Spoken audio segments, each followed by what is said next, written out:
ভাল লাগিছে অসমীয়া জাতিয়ে বিশ্বৰ মানচিত্ৰত এটা শক্তিশালী পৰিচয় বুটলিবলৈ সক্ষম হ'ল আৰু ইয়াৰ বাবে আহোম স্বৰ্গদেউসকলক মই কোটি কোটি প্ৰণিপাত যাচিছোঁ গভীৰ শ্ৰদ্ধাঞ্জলি জ্ঞাপন কৰিছোঁ আৰু তেখেতসকলৰ শাসন কালত যিখিনি সভ্যতা সংস্কৃতি আমাৰ প্ৰকাশ পালে আৰু প্ৰতিষ্ঠা পালে আৰু সৌগৌৰৱজল সেই 600 বছৰ ৰাজত্বৰ আজি অসমীয়া জাতিক বিশ্বৰ অন্যতম শক্তিশালী জাতি হিচাপে পৰিচয় কৰাই দিলে গতিকে এতিয়া পৃথিৱীয়ে চৰাইদেউ মৈদামৰ প্ৰতি আগ্ৰহ বৃদ্ধি হৈছে আৰু ইয়াক জনাৰ ইচ্ছা প্ৰকাশ কৰিছে ইয়াৰ মহত্ব ইয়াৰ গুৰুত্ব ইয়াৰ মহানতা বিশালতা এই সকলোবিলাক জনাৰ বাবে মই ইতিমধ্যে বিষয়াসকলৰ কথা পাতি গম পাইছোঁ বিভিন্ন বিদেশৰ পৰা পৰ্যটকসকল আহি বিতংভাৱে আমাৰ বিভাগৰ কৰ্মচাৰীৰ পৰা কথাবিলাক জনাৰ ইচ্ছা প্ৰকাশ কৰিছে সেইটো এটা ডাঙৰ সফলতা মই ভাবোঁ আৰু এই গোটেই বিষয়টোৰ ক্ষেত্ৰত এটি কথা ক'বই লাগিব আমাৰ দেশৰ আদৰ্শবাদী নেতা বিশ্বৰ সৰ্বাধিককৈ লোকপ্ৰিয় নেতা প্ৰধানমন্ত্ৰী নৰেন্দ্ৰ মোদী ডাঙৰীয়াৰ যেটো তেখেতৰ পদক্ষেপ তেখেতৰ যিখিনি আন্তৰিকতা ইয়াক শলাগ ল'বই লাগিব লগতে অসম চৰকাৰৰ মাননীয় মুখ্যমন্ত্ৰী ডাঙৰীয়াক মই শলাগ লৈছোঁ গতিকে আমি এই গোটেই প্ৰক্ৰিয়াটোত এই পৰ্যায়লৈ আহিবৰ বাবে অসমৰ জনগণে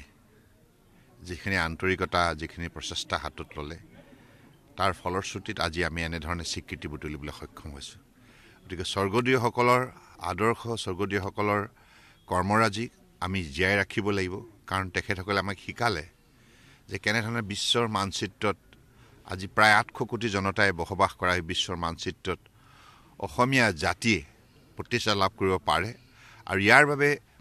আমাৰ নিষ্ঠা একাগ্ৰতা দেশপ্ৰেম শ্ৰদ্ধা ভক্তি এই সকলোবিলাক কথা আৰু ৰাজনৈতিক বিচক্ষণতা লগতে মানৱতা আৰু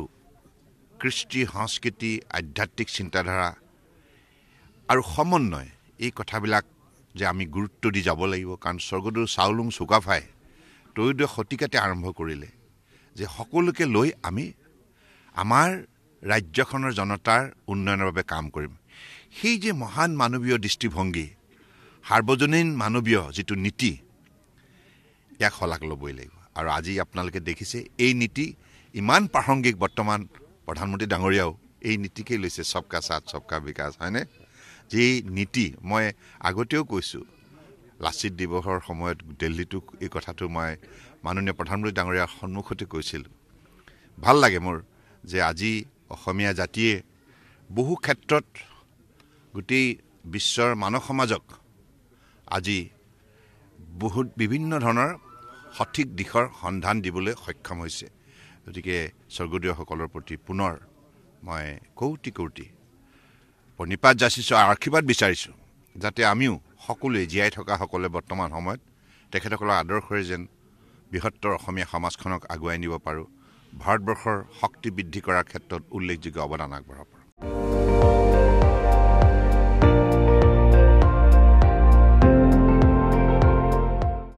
আপুনি চাই আছে ND24 সৰ্বশ্ৰেষ্ঠ নহয় সৰ্বোত্তমৰ দৌৰ